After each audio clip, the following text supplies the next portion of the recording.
Je vote pour la science avec Isabelle Burgon. Bonjour à vous, j'espère que vous allez bien. Récemment au Québec, nous étions nombreux à participer à une grande marche pour le climat. La planète s'invite au Parlement. C'était seulement quelques jours après la sortie publique de nombreuses personnalités québécoises en faveur du climat. 500 artistes et scientifiques ont signé le pacte pour la transition afin d'interpeller les Québécois à passer de la parole aux actes. L'avez-vous signé ? Près de 210 000 personnes l'ont fait au moment où je vous parle.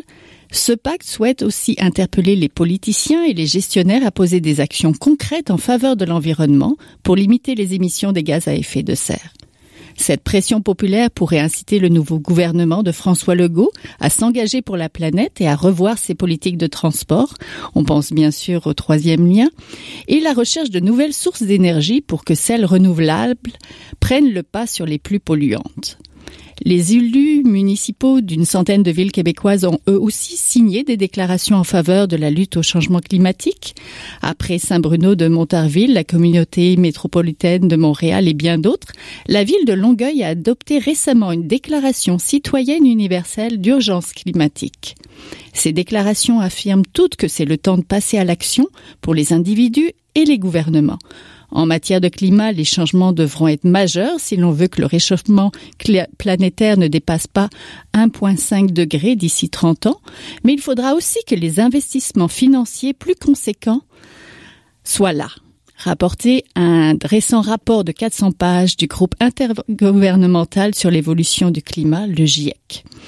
Alors, êtes-vous prêts à passer à l'action pour le climat ? Restez avec nous, c'est l'émission d'aujourd'hui.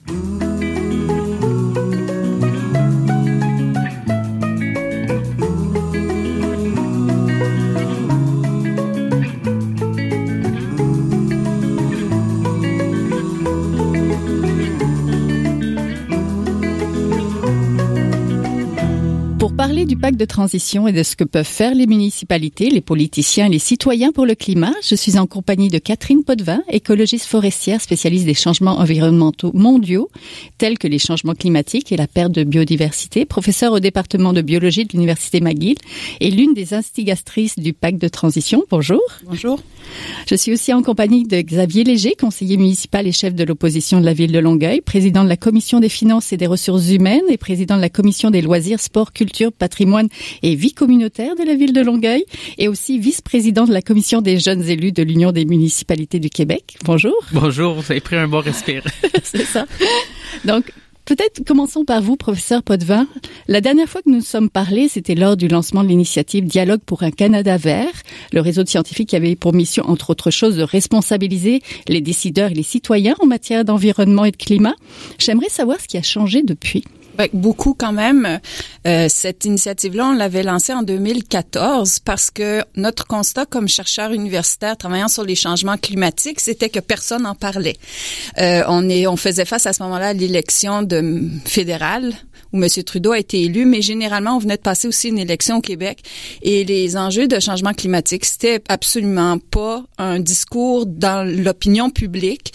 Et devant l'urgence de la situation, qui était déjà là en 2014, je tiens à le préciser, nous, on s'est dit, il faut absolument qu'on commence à en parler et on a fait le choix.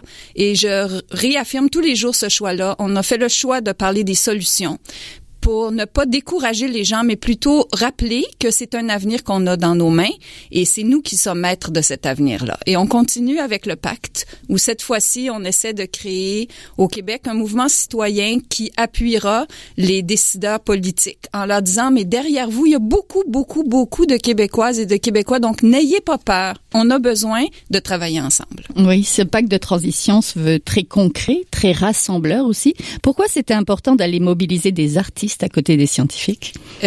Moi, j'aime à dire que personne me connaît, même si dernièrement, par exemple, j'ai donné beaucoup d'interviews, mais quand même, personne me connaît, personne m'a jamais vu.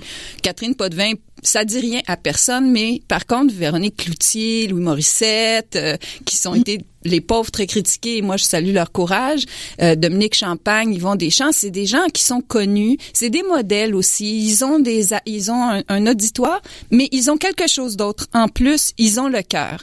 Moi, comme scientifique, je reste obligée de parler de la raison, j'aime les graphiques, j'aime les chiffres, j'aime les complications des phénomènes scientifiques. Et ça, c'est quand même pas très mobilisateur, sachons-le. C'est vrai. Monsieur Léger, pour vous, passer de l'action à des gestes concrets, ça signifie quoi à l'échelle d'une municipalité comme Longueuil? Je pense que tout le monde le sait, Longueuil, c'est une banlieue. Montréal a sa réalité, puis les banlieues ont une autre réalité. Bon, donc nous, les banlieues, on est d'office en retard par rapport à toutes sortes de choses, par rapport au transport en commun, par rapport à notre réalité qu'on a à se transporter peut-être un peu plus largement. Donc, on a de plus grands défis, si je peux dire là. Nous, ça fait 50 ans qu'on entend une deuxième station de métro à Longueuil. C'est une chose dans l'équation qui peut faire améliorer les changements climatiques. Puis je pense que c'est pour ça qu'on a au dernier conseil de ville, on a adopté une résolution en ce sens-là pour être dans ce mouvement-là avec les scientifiques et les artistes finalement pour dire oui, il y a quelque chose qui se passe. On peut plus dire que c'est pas vrai là, malgré qu'encore nos voisins du Sud, ils n'ont pas l'air à comprendre, ou il y en a qui, en tout cas, qui font la sourde oreille. Mais on est rendu là. Et puis il faut que les citoyens s'imprègnent de ça. Et si nos citoyens nous ont comme modèle et puis ils nous voient puis ils nous disent nous, on fait cette action-là, cet acte-là de signer ce pacte ou de passer des résolutions spéciales, ça passe pas inaperçu. Puis c'est pas nécessairement la ville seule qui va faire quelque chose, mais c'est avec nos 265 000 habitants. Et puis on l'a dit tout à l'heure, puis Madame l'a dit, c'est un ensemble de personnes. C'est pas, oui, c'est 1+1, mais à un moment donné, c'est un groupe là qui fait la masse. Finalement. Oui. Professeur Potvin, signer le pacte de transition, ça engage à quoi? Moi, je pense que ça engage principalement à réellement faire un peu le ménage chez soi. Moi, quand j'étais jeune, je vous ne cacherai pas que j'étais un peu toutoune, comme on dit en bon québécois. J'avais décidé de faire un régime amaigrissant et la diététiste que j'avais consultée, elle m'avait dit pendant une semaine, écris tout ce que tu manges, à quelle heure tu le manges. Puis après, on va faire le ménage là-dedans, pas en enlevant tout. Un régime amaigrissant, là, c'est pas une grève de la faim. C'est ça qui est important de faire comprendre aux gens. Le pacte de la transition, on cherche pas la perfection. On cherche de dire qu'est-ce qu'on peut, c'est quoi le superflu et où les mauvaises habitudes, hein, et donc faire un peu le ménage dans ces habitudes. Et c'est sûr, puis là, je suis avec quelqu'un de courageux de la ville de Longueuil, c'est sûr qu'il y a des circonstances de vie qui nous obligent actuellement dans des modes qui sont peut-être pas ceux qu'on rêverait. Moi, ma fille est agricultrice. Je suis désolée, là, elle peut pas marcher pour porter ses légumes au marché public. Hein? Donc, quand tu vis en banlieue puis que tu travailles à Montréal, qu'est-ce que tu veux? Faut que tu te déplaces. Donc, il s'agit pas de devenir fou non plus. J'ai une amie là qui m'écrit, puis elle aime beaucoup ce que je fais, tout ça, puis elle m'écrit, puis je m'en vais à Cuba, mais elle mérite d'aller à Cuba, il travaille fort, tu sais, mais il y a des choses que tu peux faire. Pour ça qu'on essayait d'avoir un pacte qui disait, faites le ménage, c'est pas aller à Cuba tous les jours, c'est pas prendre ton auto quand tu pourrais marcher puis que ça prend 5 minutes, mais fais tout ce que tu peux. Puis après ça, là, il faut que les gouvernements nous aident parce qu'il faut qu'on améliore les circonstances de déplacement dans les petites villes, dans les banlieues. Il faut, actuellement, j'ai entendu parler que Desjardins allait sortir ses guichets automatiques de tous les villages du Québec. Et là, ça veut dire que Desjardins va obliger tous les citoyens à prendre leur auto pour aller en ville chercher de l'argent. Ça n'a aucun sens. Donc, il faut là qu'on ait une vigilance puis qu'on comprenne qu'il faut faire attention, mais ça commence chez soi. Oui, Monsieur Léger, la ville de Longueuil doit commencer par quoi pour faire ce ménage-là? En fait, la première chose, je pense que c'est la sensibilisation, hein, comme les gens l'ont fait là depuis quelques semaines, c'est sonner la dernière cloche finalement, la dernière alarme. Bon, puis ça, on a embarqué là-dedans. C'est sûr que la ville de Longueuil, on peut agir sur nos citoyens, puis on peut agir sur certaines compétences qu'on a dans la municipalité en matière d'urbanisme, en matière de transport, en matière d'électrification de nos transports à nous qu'on a à la ville, de notre parc de voitures ou de camions, et puis de nos bâtiments. Bon, ça c'est nous quand on se regarde notre nombril là à Longueuil, c'est ça qu'on peut faire. Bon, ensuite, c'est sûr que le mouvement prendra de plus en plus d'ampleur quand les citoyens vont se l'approprier. Quand les gens vont se dire, bon ben, comme madame le disait, à place de prendre l'auto pour aller à l'épicerie à 5 minutes de la maison, on va le faire à pied. Quand les gens quand on va avoir de meilleures dessertes internes de transport en commun aussi, ça va faciliter les déplacements pour les gens si on pense à autre chose que la voiture. Parce qu'on se bat depuis plusieurs années pour avoir une desserte interne de notre ville et non de où tu es vers le métro. Et j'ai l'impression que le transport, c'est une grosse clé, mais il y a certaines actions qui peuvent sembler contre-intuitives. Par exemple, acheter une voiture électrique, c'est pas forcément la solution idéale, car ça n'épargne pas la construction, l'entretien des routes pavées d'asphalte. Donc, comment faire les bons choix? Peut-être, professeur Madame Catherine Morancy, qui est professeure à Polytechnique, c'est la grande spécialiste de la mobilité au Québec. Puis elle a dit toujours, les voitures électriques, ce n'est qu'une petite partie de la solution. C'est la solution quand t'as vraiment absolument besoin d'une voiture. C'est pas la solution. Il faut diminuer les voitures. En fait, les voitures, ils ont plein de problèmes. Pollution de l'air, là, je parle pas du gaz carbonique, je parle de la fabrication. Oui, mais il y a aussi la qualité de l'air qu'on respire avec les maladies cardiaques que ça implique. Puis il y a évidemment la fameuse congestion. Donc, toutes prendre les mêmes voitures, les remplacer par des électriques, ça va pas régler tous ces problèmes-là. Donc, la voiture électrique, c'est une partie de la solution quand il faut une voiture. Pour éviter le coût environnemental de la construction de la voiture, alors l'autopartage. Donc, mettre 4 personnes dans une auto ou bien partager une voiture de façon successive comme une auto. Ça, c'est des bonnes solutions parce que ça produit moins de voitures. Et hier, je parlais, évidemment, un universitaire, nous, notre grand carré de sable, c'est toutes les personnes qui réfléchissent toute la journée à ces questions-là. Alors hier, je parlais au professeur Nancy Ross de l'Université McGill, qui travaille sur ce qu'on appelle les formes urbaines, comment les villes sont organisées. Puis je parlais avec ses étudiants qui travaillent beaucoup sur les banlieues. Ils m'ont dit quelque chose qui fait jamais plaisir au Québec. Ils nous ont dit, nous, vraiment, on est en retard sur l'Alberta. C'est intéressant, hein? On est en retard sur l'Alberta parce qu'à Calgary, il y a un travail immense qui s'est fait dans toutes les banlieues, dans la grande région de Calgary. Et que le cœur de ça, et ça devrait faire plaisir à M. Legault, c'est mettre l'école au cœur des quartiers pour que les parents, qui vivent beaucoup en banlieue parce qu'ils veulent avoir des grands espaces verts pour leurs enfants, donc pour que les enfants puissent marcher à l'école de façon sécuritaire, ça évite aux parents de prendre l'auto. Et puis elle disait aussi, Madame Ross et ses étudiants me disaient aussi, s'assurer que les lignes de transport en commun qui vont relier la banlieue à la ville, au point de chute dans les banlieues, que ça soit un point de chute où tu as tous les services, donc commerce alimentaire en particulier. Donc, le parent travaille à Montréal, revient, fait ses emplettes, prend ses enfants, garderie près du point de chute des autobus, et puis rentre chez lui. Donc, a évité tous les déplacements supplémentaires et donc se retrouve gagnant dans son temps et sa qualité de vie. Donc, la banlieue devient un endroit vraiment privilégié parce qu'on te donne les services dont tu as besoin comme jeune parent, mais on te les donne autour d'une ligne de transport en commun. Donc, ça fait partie, je pense, des solutions ambitieuses qu'il faut proposer à M. Legault qui dit aimer les jeunes familles, penser aux écoles et tout ça. Je pense qu'on a entendu des belles choses aussi du gouvernement supérieur, là, provincial, par rapport au transport en commun. Bon, c'est sûr qu'il y a toujours des promesses de routes et d'autoroutes, mais le transport en commun de masse est au cœur de certaines promesses aussi. Quand on parle, pour nous, pour la Rive-Sud, le prolongement du REM, c'est quelque chose de majeur pour nous, là. Parce qu'en fait, ça veut dire que non seulement pour la couronne, mais pour les deuxièmes couronnes, c'est quelque chose qui est avantageux. Nous, à Longueuil, depuis 50 ans, on attend le prolongement du métro. Bon, là, on a déposé un plan et puis il y aurait potentiellement 6 nouvelles stations à Longueuil. Donc ça, pour nous, c'est extraordinaire. Mais donc, on revient à la base de tout ça. Qu'est-ce que c'est la base? C'est le financement. Il faut que le gouvernement, moi j'aime bien l'expression, là, les bottines suivent les babines. Mais on est rendu là. Bon, là, les babines ont parlé. Maintenant, il faut que les bottines avancent, là. Parce que il y a plein de beaux projets. C'est pas les idées qui manquent. Je pense que la conjoncture est là. Les gens ont le goût que ça change. Et puis, on attend des belles choses. Parce que si M. Legault nous réalise ce qu'il a dit qu'il ferait, je pense qu'on va être en voiture, là.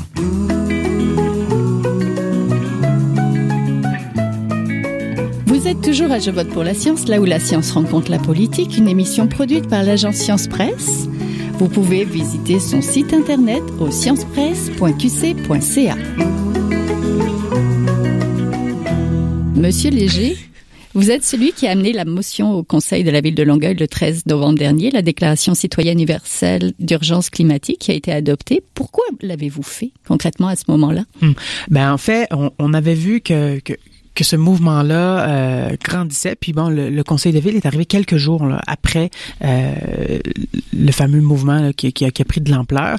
Et puis on trouvait que c'était important. Puis bon, on a commencé à faire ça dans ce mandat-ci depuis 1 an, de faire des motions non partisanes. Bon, donc qu'est-ce qu'une motion non partisane? C'est quelque chose que les deux partis s'accordent. Et puis qu'il y a pas de débat, il y a pas de vote, il y a pas de bon. Donc c'est des choses qui concernent tout le monde finalement. On l'a déjà fait pour la libération de Raif Badawi. Puis ça, c'est un autre exemple. Les changements climatiques, il n'y a personne qui peut s'ostiner contre ça. Donc, c'était important pour nous. Et puis surtout, comme je l'ai dit tout à l'heure, c'est important pour nous que ça transige vers nos citoyens. Parce qu'en fait, on est les plus proches, le gouvernement le plus près des citoyens. Et puis, on voulait que ça transige le plus directement là, vers nos citoyens. Oui, justement, comment mobiliser les citoyens et même les élus? Finalement, qui sont des citoyens eux-mêmes aussi. Effectivement. Les citoyens, je pense que le nerf de la guerre des villes envers leurs citoyens, c'est l'information. Parce que il y a des gens qui se tiennent informés, puis c'est les mêmes gens qui regardent la télévision, qui regardent, tout le monde en parle. Il y a cette catégorie de gens-là qui sont déjà informés. Mais il y a les citoyens, on va dire ordinaires, qui eux, ont peut-être moins grande intérêt à aller chercher cette information-là. Bon, mais nous, à ce moment-là, qu'est-ce qu'on va faire? Mais nous, on va passer des publicités, on fait des dépliants informatifs à tous les 6 mois, et puis on va essayer d'intégrer ça dans nos pratiques de diffusion, et puis pour que les gens se réveillent eux aussi. Oui, c'est aussi une question d'éducation, professeur Potvin. Il y a beaucoup de choses qui ont été écrites dans la littérature scientifique sur comment, disons, impliquer plus les citoyennes et les citoyens. Et il y a beaucoup la suggestion de passer par des communautés de valeurs ou d'intérêts, donc les associations sportives, les groupes religieux, les groupes culturels, parce que ça devient un peu une question de mode. On peut beaucoup s'inspirer de ce qui a été fait pour arrêter de fumer. En fait, on a un problème de santé publique actuellement qui est relié au changement climatique. Et il faut que ça devienne à la mode. Il faut que le pacte devienne à la mode. Il faut que les gens se trouvent cool quand ils font ça. Mais évidemment, pour que ça soit le cas, il faut aussi que le transport public qu'on leur offre soit agréable. Donc, le monde ne sont pas maso. Donc, si c'est vraiment épouvantable, t'es tassé dans un autobus, tu sues, t'arrives chez vous, faut que t'ailles prendre ton auto, puis là, fait que tu fais 2-3 kilomètres. Ça t'a pris une demi-heure de plus. Faut que tu prennes ton auto de toute façon pour aller faire tes courses. Ça marchera pas. Donc, il faut faciliter tout ça et que ça devienne à la mode et bien vu. Et ça passe beaucoup par les associations de gens qui ont les mêmes goûts. Parce que là, il n'y a pas une question de c'est la ville contre la banlieue, c'est la gauche contre la droite. Non, c'est tout des sportifs ensemble, puis là, il y en a un qui dit, voici. Donc, je pense que ça, c'est important. Et moi, je crois parce qu'avec ce pacte, on a eu beaucoup, on a parlé à toutes sortes d'autres mondes, on a reçu beaucoup de questions, puis moi, je dirais qu'on est dans le grand mélange actuellement. Beaucoup de monde veulent faire des choses, pas grand monde sait quoi faire. Et ça serait très, très intéressant que M. Legault organise une commission, une consultation, je sais pas, où on pourrait aller un peu partout dans les régions, écouter les gens nous parler de leurs enjeux et de leurs solutions et bâtir à partir des désirs des gens ce fameux chantier de la décarbonisation pour que les gens se retrouvent dans cet agenda-là. Oui, avec leurs préoccupations. Du côté du bilan vert de la ville de Longueuil, comment se positionne la municipalité? Depuis plusieurs années, il y a un virage qui est tenté d'être pris, là, surtout par rapport à nos éléments où on peut avoir de l'impact sur nos investissements, premièrement, ou sur notre parc de véhicules. Bon, on a plusieurs projets pilotes qui ont été essayés, même chez la police, là, par rapport à certains véhicules électriques, certains motos même électriques. On attend d'avoir les résultats, mais on s'est surtout concentré sur nous, notre impact direct là, sur notre communauté. Par la suite, avec le réseau de transport de Longueuil, on est en transition pour avoir du 100% hybride dans nos autobus. Bon, d'une part parce que c'est les autobus qui sont subventionnés par le gouvernement et d'autre part parce que c'est important pour le réseau de transport d'électrifier et d'hybridiser là, notre flotte. Et puis systématiquement là, dans notre politique d'achat à la ville de Longueuil, quand on parle de véhicules, Bon, mais le véhicule électrique ou hybride est priorisé. Puis ensuite, ben si c'est sûr, il faut un pick-up pour faire X, Y travail très, très, très complexe. Ben là, bon, on va aller dans le diesel puis on n'a pas le choix. Mais c'est de plus en plus ancré dans les valeurs des acheteurs, dans les valeurs du conseil de ville. De passer à l'électrique, finalement. Vers l'électrification. Professeur Potvin, le PAC veut engager l'appareil gouvernemental à donner l'exemple en réduisant, par exemple, ses propres émissions de 50% d'ici 2030. Concrètement, il s'agirait de faire quoi pour le gouvernement? Du côté du gouvernement, on a parlé des citoyens, mais là, des politiciens. Comment les politiciens peuvent tirer ce mouvement-là? C'est absolument certain qu'il y a 2 éléments que le gouvernement devrait contempler, mettre en œuvre. C'est d'abord mettre les changements climatiques au cœur de la prise de décision. C'est pas on prend notre décision économique, puis après peut-être quand ça nous tentera, on regardera les impacts climatiques. C'est plus que ça. Les impacts climatiques doivent être un des facteurs de prise de décision. Moi, évidemment, je travaille là-dedans. Je dirais le principal parce que si le climat continue à se détériorer, il y aura pas de qualité de vie pour l'avenir au Québec. Donc, c'est vraiment notre futur qu'on met sur la table actuellement. Donc, il faudrait les convaincre que le plan de développement, c'est un plan de développement décarbonisé. Et c'est ça qui pourrait propulser le développement économique du Québec. Je sais qu'à Québec, actuellement, il y a une certaine préoccupation de la Chine. Est-ce que la Chine ci? Est-ce que la Chine ça? Est-ce que la Chine ouvre encore des usines à charbon? Or, la préoccupation que le gouvernement du Québec devrait avoir par rapport à la Chine, c'est l'inverse. Est-ce que la Chine va nous voler toutes les parts de marché parce qu'ils évoluent, ils avancent, ils se décarbonisent tellement vite qu'après nous, on n'aura rien à offrir au monde dans cette nouvelle économie sobre en carbone. Donc, je pense que la Chine, effectivement, c'est une préoccupation, mais pas celle qu'on pensait. Donc, ça, c'est la première chose. Et c'est évident qu'il faut s'attaquer à la mobilité. Je parle le mouvement des biens et le mouvement des personnes sur le territoire. C'est le seul secteur où on est encore à presque 100% arrimé avec le pétrole. Donc, la façon de l'articuler, ça restera au gouvernement de le faire.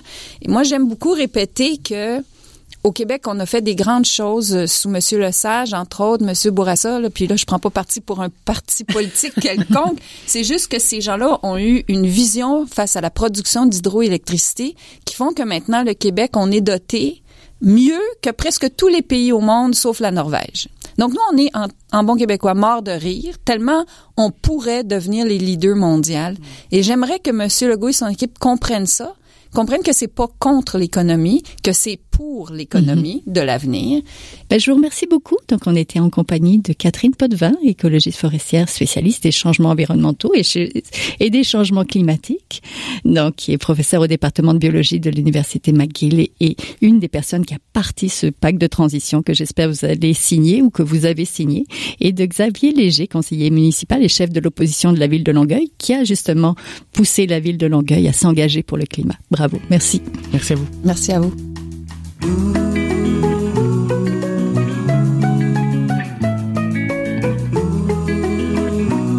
C'est maintenant le temps de passer le micro à notre scientifique éditorialiste, là où un chercheur réagit à un sujet d'actualité. Bonne écoute. Bonjour, je suis David Martin-Milot, médecin spécialiste en santé publique et médecine préventive, et je me spécialise sur les substances psychoactives, ce que d'autres vont appeler les drogues, en fait. Et je reviens d'une surspécialité en Europe où j'ai travaillé beaucoup sur le thème, entre autres avec Steve Rolls, qui est un des conseillers majeurs dans la légalisation du cannabis en Uruguay, aux États-Unis et au Canada. J'ai pu pousser la question de la législation autour du cannabis et des autres drogues au cours de ce séjour-là. Et c'est ce qui me fait réagir, en fait, dans l'actualité présentement.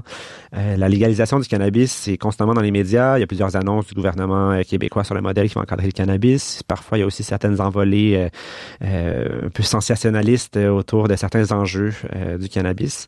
Mais il faut garder en tête que quand on parle de légalisation du cannabis, on ne parle pas de libéralisation, donc de fait de le consommer n'importe où, n'importe quand, mais bien d'une régulation de ce cannabis-là, de cette substance-là.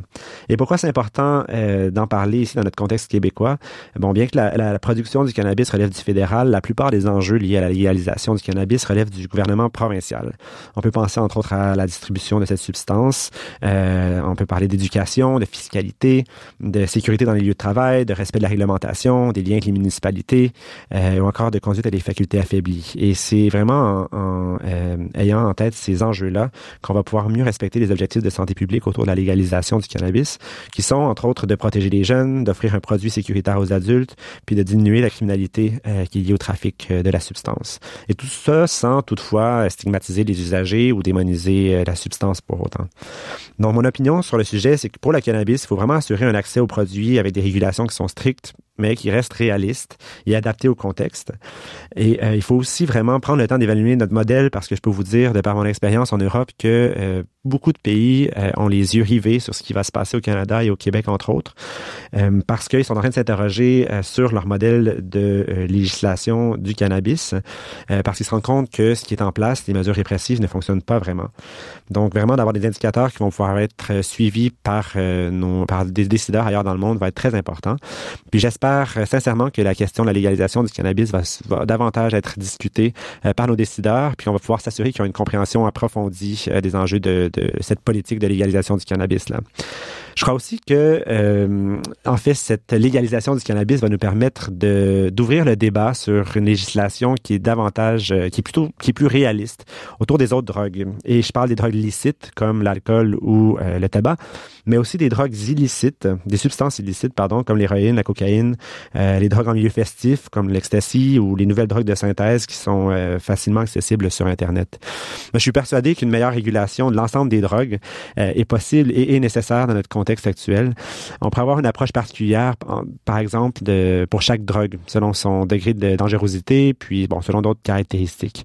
Les drogues les plus fortes vont pouvoir être réservées à des usages vraiment restreints, comme par exemple le traitement des dépendances. On voit en Suisse, depuis 25 ans, les médecins prescrivent l'héroïne pour ceux qui ont des problèmes de dépendance à cette substance-là. Et on peut ainsi stabiliser la dose d'héroïne qui est prise, puis ensuite accompagner l'usager qui veut diminuer sa dose en diminuant les doses qu'on prescrit également. Donc, ce type de modèle-là pourrait être appliqué aussi pour d'autres drogues comme la cocaïne. Donc, je propose qu'on continue de discuter de la législation des différentes drogues, licites et illicites, pour qu'il y ait vraiment un réel débat sur cette question-là, puis qu'on fasse des choix plus réalistes et informés sur la question des substances psychoactives.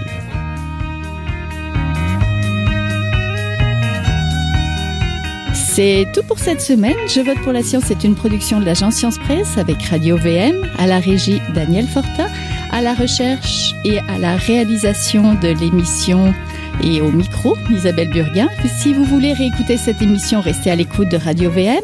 Nous avons des rediffusions durant la semaine. Vous pouvez l'écouter aussi en podcast sur le site de l'agence Science Presse. Je vous redonne le lien sciencepresse.qc.ca et si vous l'avez aimé, partagez-la. À la semaine prochaine. Jing Jiahua est un chercheur typique de ceux pour qui les progrès de la bioinformatique ont préséance sur le sens biologique et pour qui la grosse science constitue la seule logique. On y parle de génome, de transcriptome et de